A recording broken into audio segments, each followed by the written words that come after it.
بسم اللہ الرحمن الرحیم۔ السلام علیکم۔ انفو ٹی وی میں خوش آمدید۔ آج 11 جنوری 2022 بروز منگل 8 جمادی الثانی بمطابق 1443 ہجری سعودی عرب کی تازہ ترین خبروں کے ساتھ میں ہوں وسیم۔ اگر آپ بھی سعودی عرب کے غیر ملکی ہیں تو انفو ٹی وی کو سبسکرائب کریں۔ کورونا کی بدلتی ہوئی صورتحال کے بعد سعودی عرب کی بدلتی ہوئی صورتحال پر نظر رکھنے کے لیے انفو ٹی وی چینل کو سبسکرائب کریں۔ ہم آپ تک لائے ہیں سعودی عرب بھر کی اتھینٹک خبریں۔ بہت سی نئی اہم اپڈیٹس ہیں جو غیر ملکیوں کے لیے جاننا بے حد ضروری ہے، تو ویڈیو کو مکمل دیکھیے گا۔ شروع کریں گے پہلی خبر کے ساتھ۔ حرمین شریفین انتظامیہ کے ماتحت پہلا لیڈی اسٹریٹجک ریسرچ سینٹر بنا دیا گیا۔ حرمین شریفین کی انتظامیہ نے پہلا لیڈی اسٹریٹجک ریسرچ سینٹر قائم کر دیا۔ اس کے ذریعے مسجد الحرم مکہ مکرمہ اور مسجد نبوی مدینہ منورہ میں زائر خواتین کے لیے خدمت کا معیار بلند کرنے کا کام لیا جائے گا۔ سینٹر مختلف انیشیٹو بھی پیش کرے گا۔ ماسک نہ پہننے پر سزا کیا ہوگی، محکمہ پاسپورٹ کی وضاحت۔ سعودی عرب نے ماسک نہ پہننے پر سخت سزا مقرر کر دی۔ تمام شہریوں اور مقیم غیر ملکیوں کو ماسک کی پابندی کی تاکید کی ہے۔ محکمہ پاسپورٹ نے کہا کہ ماسک نہ پہننا یا ناک اور منہ کو نہ ڈھکنا خلاف قانون ہے، اس پر جرمانہ مقرر ہے۔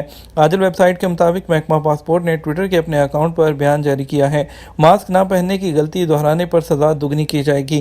جرمانہ 1 لاکھ ریال ہے تب تک پہنچ سکتا ہے۔ محکمہ پاسپورٹ نے سعودی شہریوں اور مقیم غیر ملکیوں کو تاکید کی ہے کہ وہ کورونا وائرس سے بچاؤ، وبا کو پھیلنے سے روکنے اور اپنی اور نیز دوسروں کی صحت اور سلامتی کے تحفظ کے لیے ماسک کی مسلسل پابندی کریں۔ حجامت میں ڈسپوزیبل آلات کی پابندی نہ کرنے پر جرمانہ کیا؟ وزارت بلدیات و دیہی آبادکاری امور نے بیان جاری کیا ہے۔ حجامت میں ڈسپوزیبل آلات کے استعمال کی پابندی کی بار خلاف ورزی پر 2000 ریال کا جرمانہ ہوگا۔ وزارت بلدیاتی امور کے اس فیصلے پر عمل درآمد 12 جمادی الثانی 1443 ہجری بمطابق 15 جنوری 2022 سے ہوگا۔ وزارت بلدیات و دیہی امور کے ڈسپوزیبل آلات ایک سے زیادہ بار استعمال کرنا قابل سزا جرم ہے۔ وزارت بلدیات کا کہنا ہے کہ جرمانے کے علاوہ خلاف ورزی کی اصلاح بھی ضروری ہوگی، جبکہ ایک سے زیادہ بار کی خلاف ورزی پر جرمانہ دگنا ہوگا اور سالون کو 1 ہفتے کے لیے سیل کر دیا جائے گا۔ یاد رہے کہ وزارت بلدیات اور دیہی آبادکاری امور اس سے پہلے مردوں کی حجامت کے لیے خاص دکانوں سے متعلق کورونا SOPs جاری کر چکی ہے۔ اس کا مقصد سالون کے کارکنان اور گاہکوں کی صحت اور سلامتی کو یقینی بنانا اور معاشرے کو نئے کورونا وائرس لگنے سے بچانا ہے۔ سعودی عرب کے صنعتی شعبے کی پیداوار میں 10.3% کا اضافہ۔ سعودی عرب میں صنعتی شعبے کی پیداوار میں 10.3% اضافہ ہوا ہے۔ سبق ویب سائٹ کے مطابق یہ ریکارڈ اضافہ نومبر 2021 کا ہے، جس کا تقابل گزشتہ سال کے وہ مدت سے کیا گیا ہے۔ نومبر 2021 میں اضافہ مئی 2021 سے ہونے والے اضافے میں 7ویں نمبر پر رہا، جبکہ مئی 2020 سے شعبہ کورونا کی وجہ سے متاثر رہا۔ ریسٹورنٹ میں ٹیبل کی انتہائی حد کی پابندی ختم۔ وزارت بلدیات اور دیہی آبادکاری امور نے ریسٹورنٹ اور کافی شاپس کے گاہکوں کو نئے کورونا وائرس سے بچانے کے لیے مقررہ پابندیوں کو اپ ڈیٹ کیا ہے۔ سبق عاجل اور اخبار 24 کے مطابق وزارت بلدیات نے ایک ٹیبل پر انتہائی حد کی پابندی ہے وہ ختم کر دی ہے۔ آئندہ ایک ٹیبل سے دوسری ٹیبل کے درمیان 3 میٹر کا فاصلہ وہ ضروری قرار دے دیا گیا ہے۔ وزارت بلدیات نے ریسٹورنٹ اور قہوہ خانوں کے لیے مقررہ SOPs کو 3 صورتوں میں اپ ڈیٹ کیا ہے، جو یہ ہیں کہ ریسٹورنٹ کے اندر ٹیبل سسٹم بحال کر دیا گیا، دروازوں پر کنٹرولر کی تعیناتی لازمی کر دی گئی ہے جو آٹومیٹک سسٹم کے ذریعے بار کوڈ اس کی کارروائی بھی کرائیں گے۔ کسٹمر کے لیے ماسک کا استعمال ضروری ہوگا۔ کارکنان کے لیے لازمی ہوگا کہ وہ ڈیوٹی کے دوران ناک اور منہ ڈھکنے کا اہتمام کریں۔ اوپن بوفے کے کسٹمر کو کھانا پیش کرنے کے لیے انچارج تعینات کرنے کی بھی پابندی لگائی گئی ہے۔ سینیٹائزر کی فراہمی ہاتھ دھونے کے لیے ضروری کر دی گئی ہے اور ملازمین کو پابند بنایا گیا ہے کہ وہ بار ہاتھ دھوتے رہیں اور الیکٹرانک مینیو پیش کرنے کا اہتمام کیا جائے۔ باورچی خانے میں ملازمین کی تعداد کم ہو، رش سے پرہیز کیا جائے، سماجی فاصلے کی پابندی کی جائے، ڈشیں تیار کرنے تقسیم کرنے والے سماجی فاصلے کی پابندی کریں۔ ریسٹورنٹ میں ایک ٹیبل سے دوسری ٹیبل کے درمیان کم سے کم 3 میٹر کا فاصلہ رکھا جائے۔ اگر اس پابندی پر عمل درآمد مشکل ہو تو ایسی صورت میں ریسٹورنٹ کو ٹیبل سسٹم بحال نہیں کرنے دیا جائے گا۔ اس کے علاوہ وزارت بلدیات اور دیہی آبادکاری نے بند قہوہ خانوں میں شیشہ اور حقہ پیش کرنے کی مشروط اجازت دے دی ہے۔ اس سے پہلے وزارت نے پابندی لگائی گئی تھی کہ شیشہ اور حقہ صرف کھلے مقامات پر پیش کیا جائے، بند مقامات پر نہیں۔ وزارت نے تمباکو نوشی جو تمباکو مصنوعات فراہم کرنے والوں کے لیے کورونا SOPs سے متعلق اپڈیٹ جاری کیا ہے۔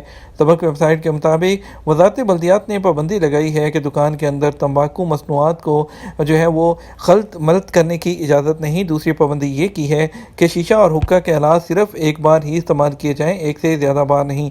تیسری پابندی یہ لگائی ہے کہ بند مقامات پر ہوا کے اخراج کا بندوبست کیا جائے۔ چوتھی پابندی یہ ہے کہ تمباکو کے لوازمات اور آلات کی صفائی اور دھلائی کا انتظام کیا جائے۔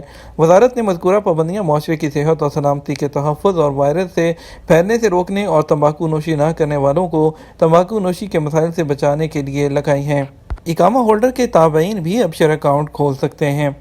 سعودی عرب میں مقیم غیر ملکی اقامہ ہولڈر کے تابعین اب ابشر میں اپنا اکاؤنٹ کھول سکتے ہیں۔ وزارت داخلہ کے ماتحت کام کرنے والے ابشر آن لائن سسٹم میں غیر ملکیوں کے تابعین کے علاوہ وزٹ ویزے کے حامل لوگ اور GCC شہریوں کے لیے بھی رجسٹریشن اوپن ہے۔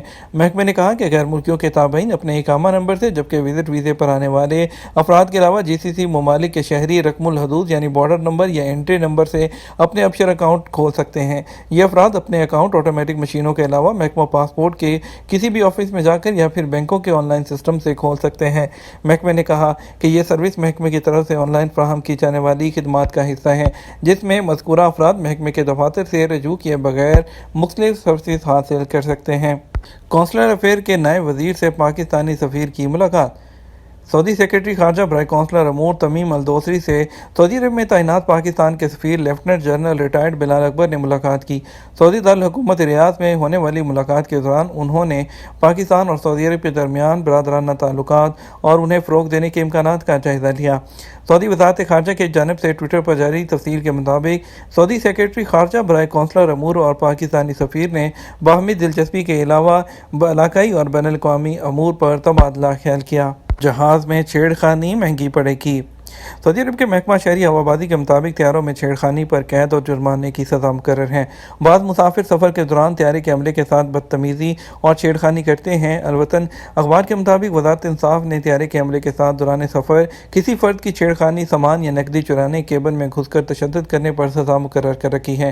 چھیڑ خانی اور بدتمیزی پر 5 سال تک قید اور 5 لاکھ ریال تک کا جرمانہ ہو سکتا ہے۔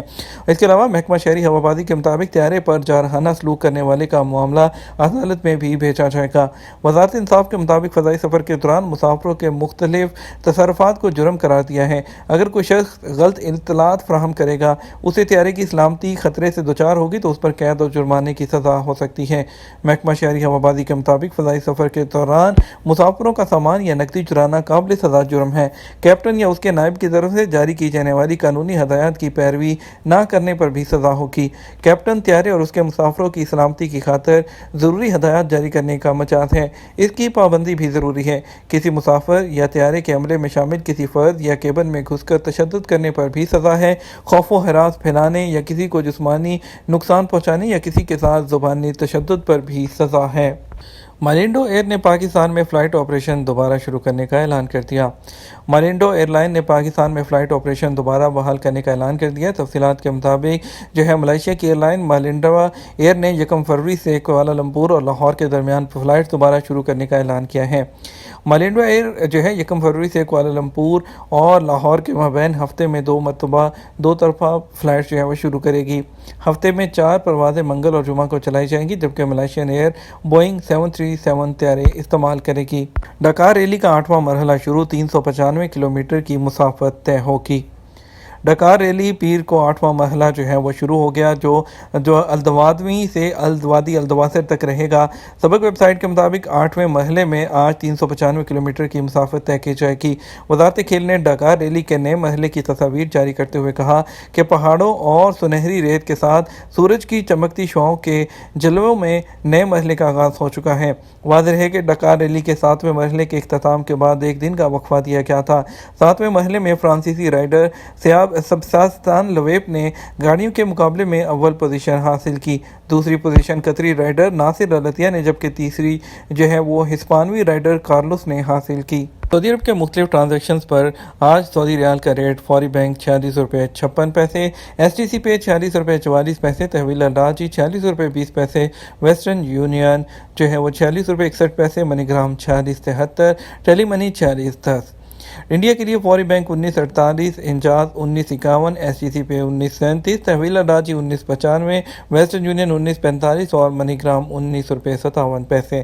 بنگلہ دیش فوری بینک 2267، انجاز بینک 2235، STC پے 2267، تحویل اراضی 2240 اور ٹیلی منی جو ہے وہ 2230 اور ویسٹرن یونین 2276، منی گرام 22.85 دے رہا ہے۔ سمارٹ روبوٹ مسجد الحرم میں آب زمزم کی بوتلیں تقسیم کرنے لگا۔